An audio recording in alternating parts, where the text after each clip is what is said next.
Ma première question, c'est quelle est ma mission de vie? Ah, attendez, je vais augmenter un peu le son, parce que je vous entends pas très bien. Et puis,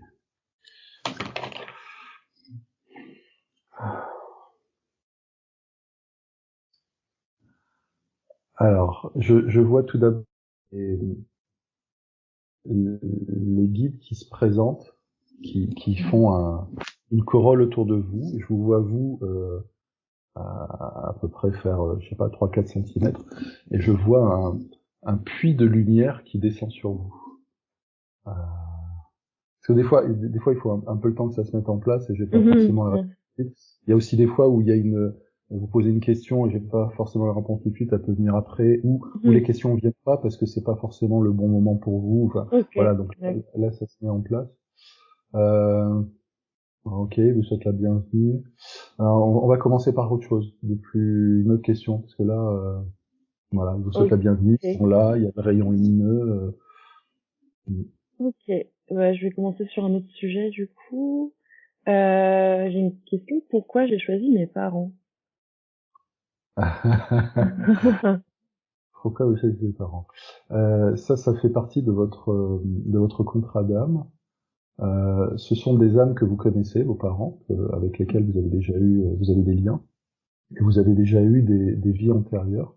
Vous faites partie de la même groupe d'âmes, Mhm. la même famille d'âmes. Voilà, c'était le mot exact. Vous faites partie de la même famille d'âmes, et c'est pour ça que vous vous êtes choisis, sachant que lors des différentes incarnations, les rôles ont été inversés. C'est-à-dire que là, vous êtes leurs Mhm. enfants et vous avez permuté dans ces rôles-là. Vous avez une sœur? Non, j'ai un frère. Voilà. Alors, je vois plutôt une énergie féminine. Mais bref, Mhm. là aussi, c'est pareil, quoi. Ok. Vous êtes la même famille et vous suivez, vous expérimentez en vous suivant sur différentes incarnations. Mhm. Je vois D'accord. un tourbillon avec un- une spirale ascendante avec les différentes âmes là, Mhm. qui s'entrelacent et qui... C'est assez joyeux d'ailleurs. Mhm. D'accord. Et du coup, qu'est-ce que je dois comprendre de ma famille et mes ancêtres, en fait? Alors, comprendre, c'est pas assez précis. Est-ce que, comment dire, quelles sont les leçons qu'elles m'apportent, en fait, qu'elles m'ont apporté? Là aussi, c'est très très... C'est Hmm. difficile de répondre puisque c'est comme les familles d'âmes ont une relation qui est intemporelle. Mhm. Euh, Parler d'une manière générale comme ça, c'est très, c'est trop vague, quoi. Le spectre est trop large. Si vous pouvez euh, Mhm. réduire la question ou la préciser, parce que là, vraiment, Ok, c'est très ok. vague. Voilà. Quelle est la particularité, en fait, de ma famille, on va dire? S'il y Vous a êtes une des Pléiadiens, particularité. Hmm. vous êtes des Pléiadiens, voilà. Après, Hmm. Non, rien de... Ok. non, mais c'est que c'est trop large. C'est comme, c'est une question qui est beaucoup trop large. Si vous pouvez, si vous avez quelque D'accord. chose de précis à demander. C'est que il y a beaucoup de traumatismes dans la famille, enfin, des histoires pas très chouettes. Et du coup, je me demandais bah aussi pourquoi avoir choisi une incarnation aussi assez difficile pour mes parents et puis moi qui ensuite, enfin, je sais pas trop comment expliquer. Voilà, parce que ça, c'est la loi du karma. D'accord. Vous avez une lignée transgénérationnelle qui est assez imprégnée dans le karma, et c'est ce que vous avez à vivre. Et D'accord. je vois des liens entre vous, c'est-à-dire que euh, vous expérimentez de manière croisée, et ça vous crée à la fois du karma pour vous-même, pour votre propre âme, et Mhm. aussi du karma pour votre famille d'âme. Mhm. Vous êtes dans comment dire, une espèce de soupe commune, et c'est votre choix d'âme. Ceci dit, vous avez la possibilité de détricoter ça Mhm. en faisant un travail sur à la fois vous-même, c'est ce que vous faites puisque Mhm. vous vous intéressez à ce genre de choses-là. Et aussi, sur la partie transgénérationnelle, pour couper ces choses-là, qui finalement, alors c'est pas forcément qu'elles n'ont plus lieu d'être, mais disons qu'aujourd'hui vous pouvez passer à un autre stade Mhm. de réalisation de votre âme, et ces liens transgénérationnels, ces espèces de, je vois des espèces de boulets, ils ont plus tellement lieu d'être. Donc vous pouvez, si vous le souhaitez, vous libérer de ces Mhm. choses. Alors vous, puisque c'est vous qui êtes là en train de faire cette séance, pour vous-même et de manière transgénérationnelle, par Mhm. le moyen qui vous apparaîtra le plus approprié, constellation familiale ou autre. Ouais, j'ai déjà commencé un travail là-dessus. Vous avez Euh, cette possibilité mhm. de voyez, d'autant que l'aspect transgénérationnel, comme ça, s'arrêtera à vous, c'est-à-dire que ça n'agira pas sur votre descendance à vous, et par cet effet de collatéralité, ça permettra aussi à vos parents, non, je vois pas trop votre frère, à Mhm. vos parents de se libérer aussi de Mhm. cette espèce de triangulation dans laquelle vous avez des liens énergétiques qui, en tout cas, à ce niveau-là de votre karma, peut être vraiment nettoyé, Ok. évacué. Quelque chose, une possibilité que ça devienne, voilà, que ce soit rejeté vers l'extérieur, que ce soit beaucoup plus lumineux. Parce Ok. que oui, je vois du Bah, noir sur vous trois. Alors c'est pas du noir noir, hein, c'est qu'on on est tous à travailler sur nos parts d'ombre, forcément, puisque mhm. ça fait partie de nous. Et vous avez cette possibilité. Alors c'est pas non plus du noir noir très foncé, hein, mais disons qu'il y a des scories, il y a des trucs qui sont pas très, qui sont assez sombres. Et vous avez cette possibilité, je vois comme une espèce d'implosion qui fait que la lumière jaillit et vous pouvez nettoyer ça. Vous avez Mhm. cette Ok. possibilité-là, voilà. Ok. Bah, mon père travaille une période qui est extrêmement dure en ce moment, donc je me demandais comment je pourrais l'aider un peu dans mes actions, dans mes gestes, comment je pourrais l'aider à aller mieux, quoi. Alors, c'est vous qui vous aidez vous, d'accord? Votre mission d'âme, Ok. c'est Mhm. et la personne la plus importante au monde pour vous, c'est vous, ok? Mhm. Donc le travail est fait pour vous. Ceci dit, donc vous pouvez entre guillemets pas le faire pour votre père. C'est à chacun à prendre la Mhm. responsabilité de son incarnation et d'agir en fonction à la fois de l'appel de son âme et de la Mhm. conscientisation qu'on en fait de ce que on perçoit au-delà de notre enveloppe corporelle. C'est-à-dire qu'il y a l'incarnation qui fait qu'on est pris dans un rôle humain, et il y a aussi notre cœur, notre âme, qui fait que là on perçoit des choses. Donc c'est à la fois de se connecter à son âme, de prendre conscience de ces choses-là et d'agir. Donc vous pouvez pas agir à sa place. Ceci Mhm. dit, ça rejoint ce que je vous ai dit juste avant, c'est-à-dire que vous, en faisant un travail sur vous et sur le côté intergénérationnel, donc déjà vous, en étant différente, en évoluant, ça va leur montrer à votre père et à votre mère qu'il y a déjà ils vont vous trouver changé, et ils vont Mhm. en ressentir, si vous voulez, votre rayonnement, qu'ils ont aussi cette possibilité-là eux-mêmes de faire leur propre cheminement, leur propre travail, leur propre nettoyage. Et vous, en travaillant sur le transgénérationnel, vous allez justement pouvoir l'aider, je le mets entre guillemets parce que c'est pas tout à fait Mhm. ça, mais bref, les liens d'énergie que vous allez pouvoir libérer dans ce Mhm. transgénération vont lui être bénéfiques à lui. D'accord. Ok.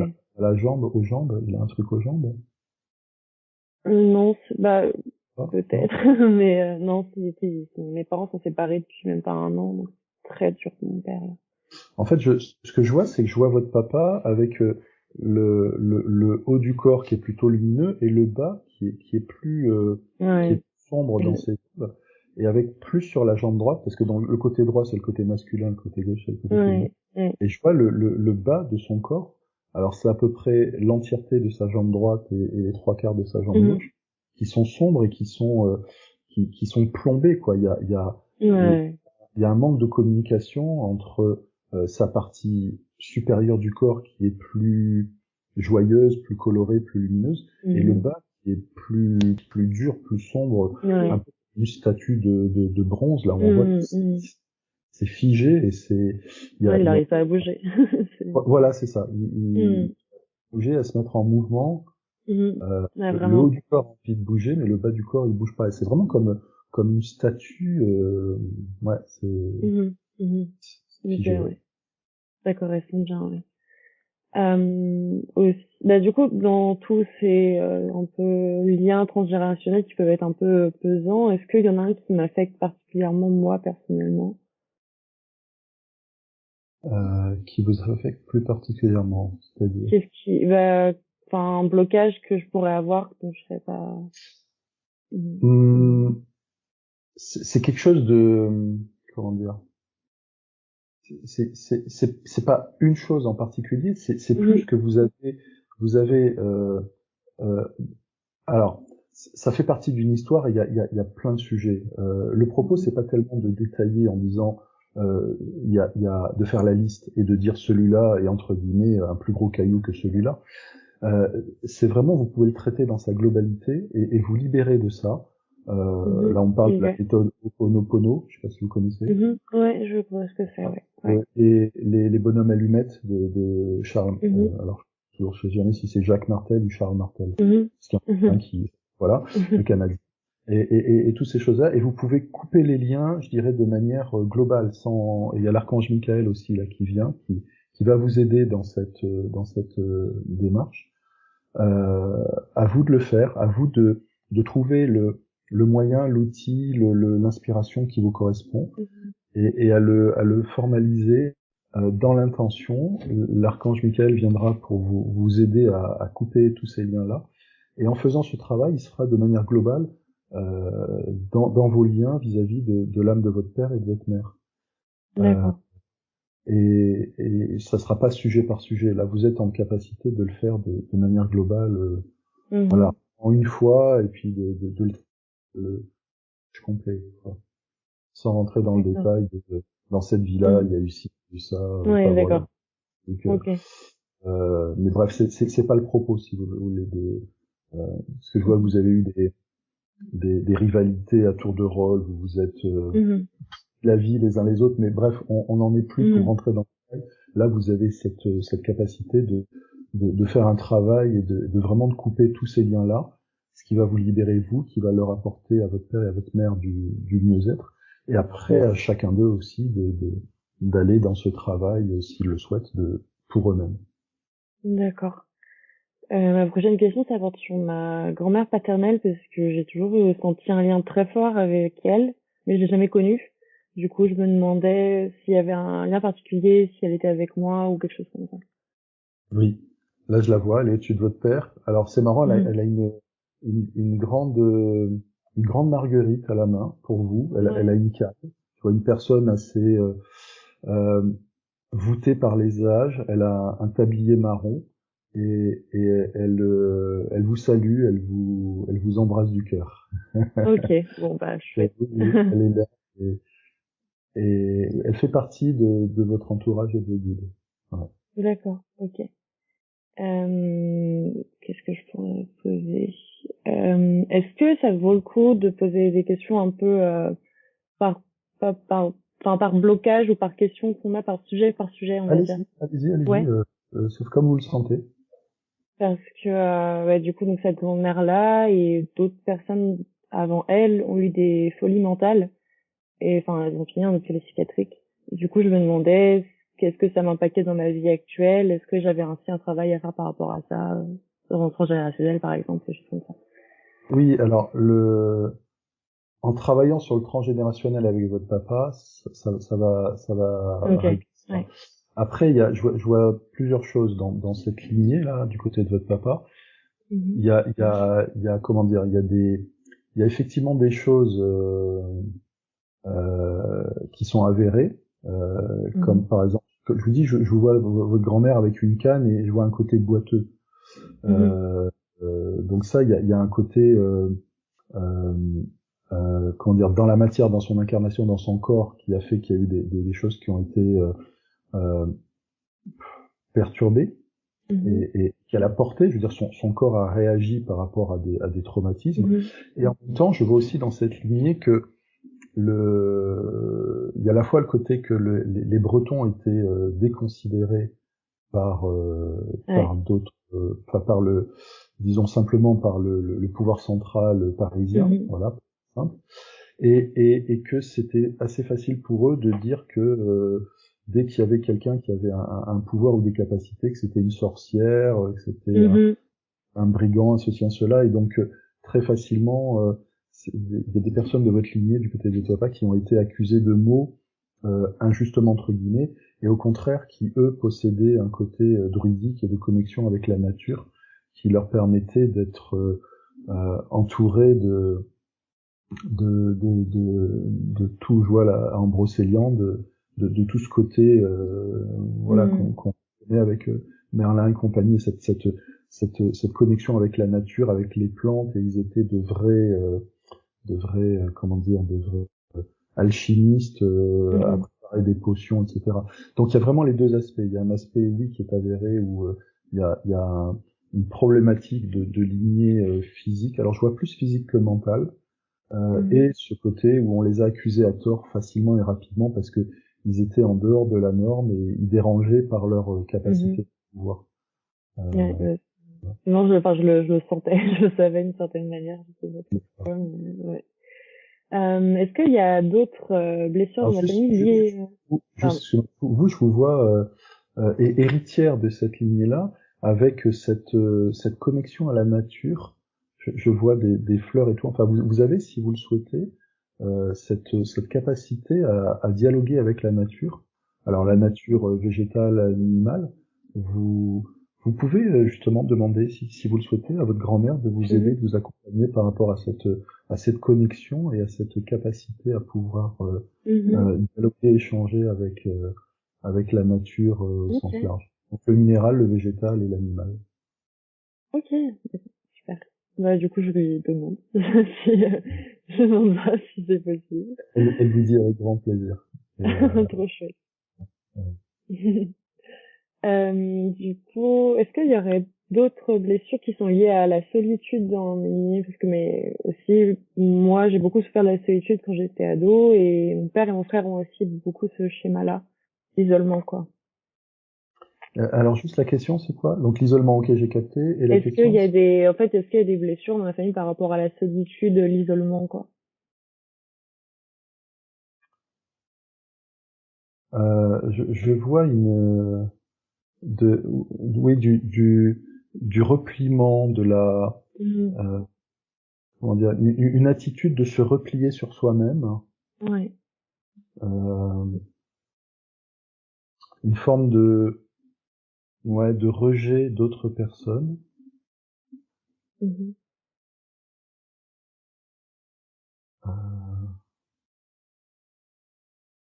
Et puis ça c'est figé.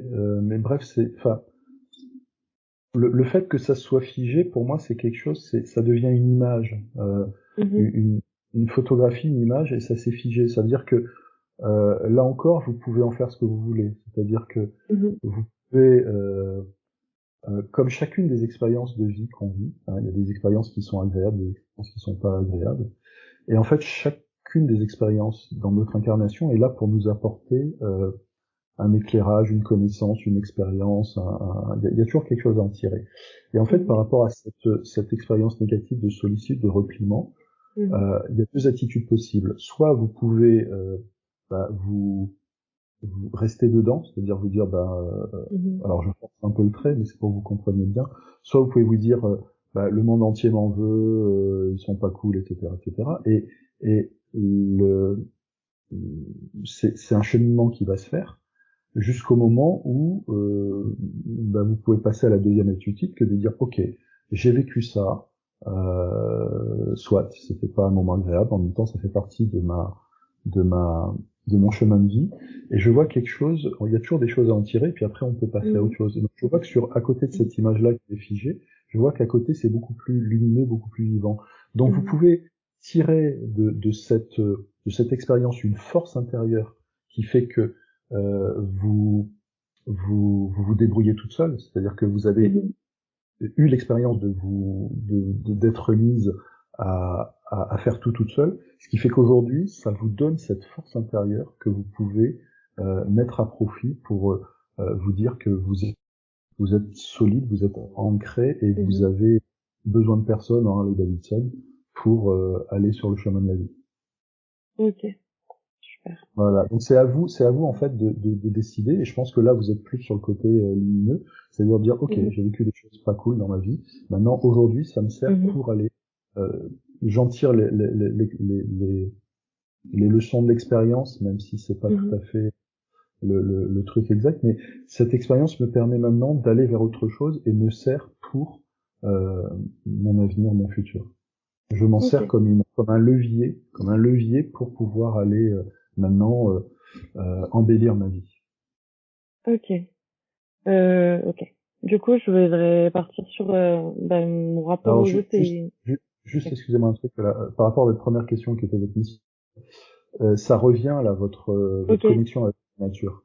Voilà, j'ai juste ça, après on y ouais. reviendra. C'était pour vous dire que là je vous revois entouré de nature. Il y a un truc Mhm. sur lequel vous vous appelle un appel d'âme. Bref, on y revient après. D'accord, ok, ça marche. Du coup, ouais, je voulais partir sur mon rapport aux autres et savoir d'où viennent les peurs que je peux détecter chez moi par rapport aux autres, les peurs d'aller vers les autres, d'avoir confiance aux autres en fait. C'est que vous vous êtes mis une carapace, vous avez été Mhm. blessé par la vie, par les autres, et ça rejoint un peu aussi le sujet de juste avant, là, avec l'isolement. Donc vous avez mis en place une carapace de protection, ce qui est Mhm. un réflexe humain classique. Et alors là, c'est marrant parce que votre carapace, je vois que vous élevez avec. Donc en fait, Mhm. ça qu'elle peut elle peut prendre de la légèreté, c'est-à-dire ah ouais, puis là je la vois comme une bulle de savon qui Mhm. pouf Mhm. explose. Mhm. Et vous qui êtes accroupi et je vous vois vous lever. Donc là encore, ça vous appartient, toujours par rapport à cette notion de libre arbitre et de comment vous vivez un événement de votre vie. C'est-à-dire que je prends un truc complètement différent. Hein, vous loupez un rendez-vous important. Donc soit vous pouvez vous morfondre en disant oui, c'est pas cool parce qu'il n'y a pas ici, etc. Et c'est parce que j'ai été pris dans les embouteillages et ceci, cela. Enfin, vous voyez, on broie du noir, ce qu'on appelle broyer du noir, et puis Mhm. ça vous perd pendant un jour, 2 jours, etc.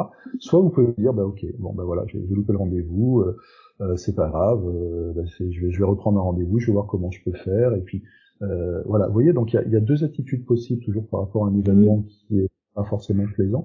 Et là, c'est exactement la même chose que je vois, c'est-à-dire que vous avez cette enveloppe qui en fait vous invite à vous élever, à devenir Mhm. une boule de savon pof, qui se défait par le Mhm. haut, et vous vous redressez. Donc dans votre relation aux autres, vous pouvez avancer sereinement. Ceci dit, alors il y a deux choses. Il y a à la fois l'ouverture du cœur et il y a la blessure. C'est-à-dire Mhm. que euh, sur l'ouverture du cœur, on, on a principalement, je schématise, deux éléments qui nous gouvernent dans cette incarnation. C'est le mental Mhm. et puis notre cœur, d'accord? Notre mental est plus relié à notre incarnation physique, à notre enveloppe, et nous permet d'évoluer sur cette terre. Et notre cœur, ben, c'est notre connexion à notre partie divine. Ok. Et notre euh, toute notre vie sur Terre se passe à ce qu'il y ait ces deux parties-là, donc la partie mentale et la partie du cœur, de l'âme, qui font qu'elles sont toutes les deux présentes en nous, qu'on écoute plus ou moins l'une ou l'autre, et elles n'ont pas forcément facilité à trouver en face et à s'harmoniser. Donc on est comme ça. Et ce qui est plus important dans notre incarnation, c'est le cœur, c'est l'ouverture du cœur, c'est de se Mhm. brancher sur. Un exemple tout simple, c'est la différence entre je dois et j'ai envie. Quand Mhm. vous dites je dois, c'est le mental. Par exemple, je dois aller faire des courses pour remplir le frigo, d'accord? Mais on sent que c'est une obligation, que ça ne va pas très plaisir. Par contre, quand vous vous mettez dans votre cœur, là vous vous dites de quoi j'ai envie. Tiens, Mhm. demain j'ai envie d'aller me balader dans la nature. Mhm. Et là, ça résonne complètement différemment. Donc, on vous invite tant que se peut à vous mettre dans votre cœur chaque fois que vous le pouvez, Mhm. pour vous poser la question de quoi vous avez envie. Vous avez, je sais pas, votre week-end qui arrive, vous pouvez vous poser, vous dire, waouh, alors de quoi j'ai envie ce week-end? Ouais, ça me ferait plaisir d'aller à la plage, vous voyez, ou de passer un coup de fil avec des gens que j'ai pas eu depuis très longtemps. Et là, vous êtes vraiment dans votre cœur et vous êtes dans votre envie et vous êtes dans votre humanité et votre âme. Et on vous invite à prendre cette habitude de plus en plus, c'est-à-dire de vous brancher de plus en plus sur le cœur. Et là, ça rejoint le deuxième point qui est que vous avez eu des blessures et ces blessures-là, elles sont présentes. Et c'est ce qui fait aussi que vous hésitez à vous mettre dans votre corps, vous hésitez à vous mettre dans votre cœur et à vous ouvrir aux autres parce que vous savez que par rapport à votre sensibilité, qui peut être perçue par les autres comme une vulnérabilité, vous pouvez recevoir des flèches, vous pouvez avoir des attaques. Et ça, c'est le côté délicat qui aujourd'hui vous limite dans cette ouverture du cœur. C'est un schéma très classique. Donc l'invitation que vous font vos guides, c'est de travailler sur ces blessures-là, de les travailler, de les reconnecter, de les mettre en lumière, de les transmuter, de les guérir, pour que vous vous sentiez libéré de ça et que vous ayez vraiment intégré que certains êtres humains sont pas sympas, ils sont dans la manipulation, ils sont dans l'avidité, et il y en a d'autres qui sont dans la lumière, et que finalement vous pouvez détecter quel type de personne vous avez en face de vous et adapter votre comportement, c'est-à-dire qu'une personne qui est bienveillante et dans la lumière, vous allez pouvoir lui ouvrir votre cœur et lui exprimer votre vraie personnalité, parce que vous sentez que vous êtes dans une relation de confiance et de bienveillance, alors qu'il y a d'autres personnes, typiquement qu'on trouve assez souvent dans la relation de travail, avec qui vous sentez que elles tiennent un rôle, qu'elles ont un objectif qui est d'asseoir leur travail, de prendre du pouvoir, de monter dans les échelons, etc. Et qu'elles vont agir avec vous comme si vous étiez une ennemie, parce que même pas les mots qui sont... C'est exactement ça, puisqu'il y a une mise en compétition par rapport au travail. Et donc, comme ça, en jaugeant les personnes par rapport à la sensibilité que vous allez pouvoir savoir quelle attitude avoir. Et donc finalement, ça fait trois choses. Première chose, c'est vraiment vous mettre dans votre cœur en vous demandant ce dont vous avez envie. Et ça, c'est pour vos envies, vos besoins, vos plaisirs à vous. Deuxième chose, c'est vraiment travailler sur ces blessures que vous avez eues dans votre enfance qui vont vous permettre de les guérir, de les transmuter et de comprendre la mécanique. Et troisième point, c'est d'adapter votre comportement en fonction de la personne que vous avez en face de vous. Et vous verrez, de toute façon, au fur et à mesure que la première catégorie des personnes qui sont lumineuses vont remplir de plus en plus votre espace, et la deuxième partie des personnes qui sont moins lumineuses, qui vous correspondent plus, vous allez en fréquenter de moins en moins, et que cet équilibre va s'inverser, c'est-à-dire que aujourd'hui, ouais, je pense que professionnellement, il y a un truc qui vous convient pas. Oui, c'est clair. Plus dans le relationnel que dans le métier. Et que ça, vous avez envie d'aller vers plus de lumière, et vous avez cette possibilité-là de rendre votre vie plus lumineuse. Vraiment en travaillant sur les trois. C'est-à-dire que le premier truc, c'est en vous mettant dans votre cœur pour vous en plaisir, en vous disant de quoi j'ai envie, qu'est-ce qui me ferait plaisir aujourd'hui, demain, dans 6 mois. Ça peut être des choses très très simples. Hein. Si vous avez envie de croquer dans une goyave, vous croquez dans une goyave. C'est vraiment le plaisir, le chant d'un oiseau qui vient se poser sur le balcon. Ça peut être des choses vraiment très très simples. Deuxième chose, c'est vraiment travailler sur vos blessures. Alors là, en vous faisant aider, c'est-à-dire que tout à l'heure, par rapport au transgénérationnel, vous avez cette capacité, et l'archange Michael vient vous aider de travailler, vous, sur du Ho'oponopono, des bonhommes allumettes, etc. Autant là, c'est quelque chose pour lesquels vous avez besoin d'une aide extérieure. Alors là aussi, voyez dans votre cœur ce qui répond et vers quel thérapeute vous avez envie de tourner. Il faut que vous soyez en confiance. Et troisième chose, c'est adapter votre votre comportement par rapport aux personnalités que vous avez en face de vous, et vous verrez que vraiment, moi, je vous sens aller vers la droite, vers des personnes lumineuses, plutôt que vers ces personnes-là qui sont dans le pouvoir, la manipulation, l'argent, le business et ces choses-là. Ok, super. J'avais une autre question du fait que je pense que c'est lié avec mes blessures aussi clairement, mais j'ai toujours beaucoup plus d'affinité à me lier d'amitié avec des garçons et j'ai des rejets de la part des filles. J'ai toujours des problèmes avec les filles et avec les garçons ça roule beaucoup mieux. Donc je me posais la question sur ça. Il y a de la jalousie de la part des femmes. D'accord. Elles sentent que vous êtes une fleur. Alors vous le montrez, enfin comment dire, vous le montrez pas trop parce que vous avez cette protection, mais en même temps dans l'énergie, les femmes sentent que vous êtes une fleur. Elles vous considèrent comme une rivale, et donc c'est pour ça qu'elles sont agressives. Ceci dit, vous allez trouver je dis en rééquilibrant.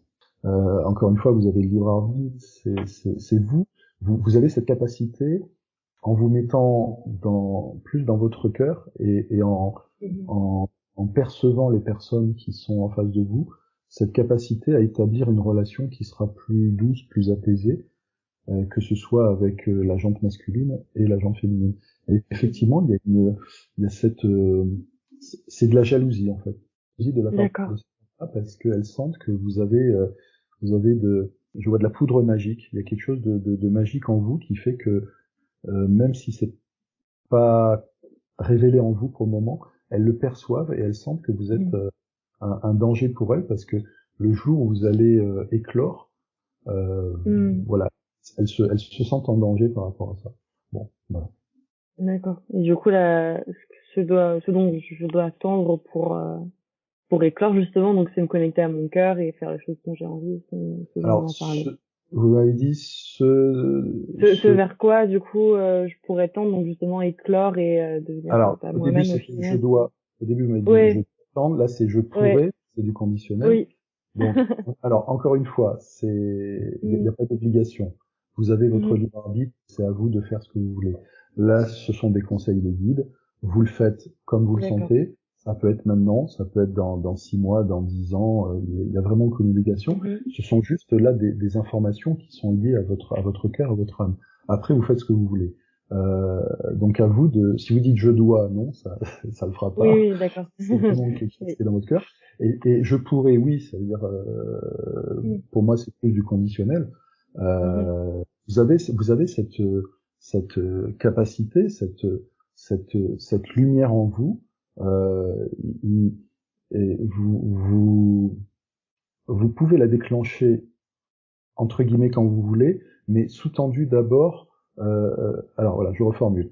Vous pourrez la déclencher après 2 étapes. Donc la première étape, c'est vraiment percevoir qui vous avez en face de vous, parce que montrer votre lumière, il y a des gens qui sont pas prêts à la recevoir, typiquement, et il y a des gens, comme je viens d'évoquer, qui sont jaloux. Alors là, on parlait des femmes, mais ça peut être n'importe quelle personne qui perçoit que votre énergie est rayonnante et la personne vous considère comme une ennemie.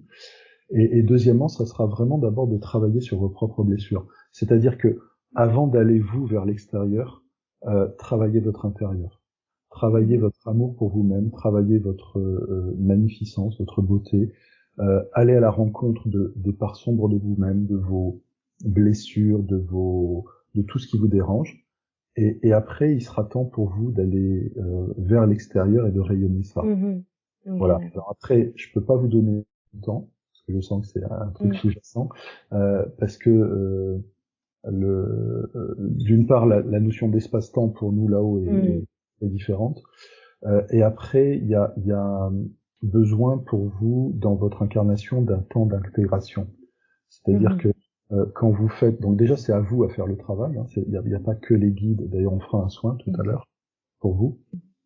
Il n'y a pas que les guides qui interviennent, c'est aussi vous, et ça fait partie de votre contrat d'âme, dans votre incarnation, de passer par ces phases-là, de le vivre. Je vois, c'est comme un enfantement, c'est-à-dire un bébé comment dire, qui naîtrait en instantané comme ça s'est pas vu. Il faut que vraiment qu'il y ait le passage qui fasse par le bassin, que son crâne passe, etc. Et ça prend du temps, quoi. Il y a la pression qui se fait comme ça, donc ça se fait pas instantanément. Donc vous avez vraiment ce temps de travail, de prise de conscience, de travail, de guérison avec un accompagnement et d'intégration. Voilà, donc ça va prendre un certain temps, sans pouvoir vous dire combien, et ça rejoint votre mission d'âme, c'est-à-dire que ce que je vois par rapport à votre mission d'âme, c'est que c'est un peu plus loin, c'est-à-dire que vous entre guillemets, elle ne vous est pas accessible tout de suite. D'accord. Vous pourrez y accéder une fois que vous aurez cheminé et que vous serez allé vers vous, vers la meilleure version de vous-même. D'abord, vous avez ces étapes à passer. Alors, encore une fois, c'est une invitation, vous faites comme vous le sentez, à travailler sur vous. D'abord en intérieur, à aller à la rencontre des différentes parties de vous. Et après, comme ça, vous pourrez aller vers les autres, vers l'extérieur. Là, je vous vois comme un phare donc oui, je vois, et votre chemin est tracé, si vous voulez. Je le vois comme ça direct, et c'est un chemin en ligne droite, hein. C'est pas un chemin qui fait des méandres. Je vois pas d'obstacles, etc. C'est vraiment un chemin où je vous vois. Alors c'est marrant parce qu'il y a aussi votre petite fille intérieure qui est là, et qui, vous êtes deux, vous et votre petite fille intérieure, et votre chemin est tracé. Vous allez passer des étapes, et au bout de ces étapes-là, vous allez rayonner et à agir dans la matière par rapport à votre contrat d'âme et votre mission d'âme. Ok. Voilà. D'accord. Je pense qu'on peut repartir sur ma mission de vie. Quelle est ma mission de vie? Là, j'ai la même chose, hein. C'est-à-dire c'est quelque chose qui n'est pas accessible pour le moment, puisque vous avez des étapes à passer d'abord. Donc, je le vois au fond. Alors, ce que je vois, c'est toujours la même chose, c'est-à-dire ce côté lié à la nature. Et là, ce qui m'apparaît, c'est un truc un peu plus druidique. Mais bref, c'est quelque chose qui n'est, enfin, j'ai pas une phrase claire et nette et précise qui descend. C'est quelque chose qui est dans la temporalité terrestre plus lointaine, et vraiment pour le moment, vous avez ces différentes étapes qu'on a évoquées, qui est votre passage, votre cheminement pour atteindre votre mission d'âme, qui pour le moment n'est pas révélée.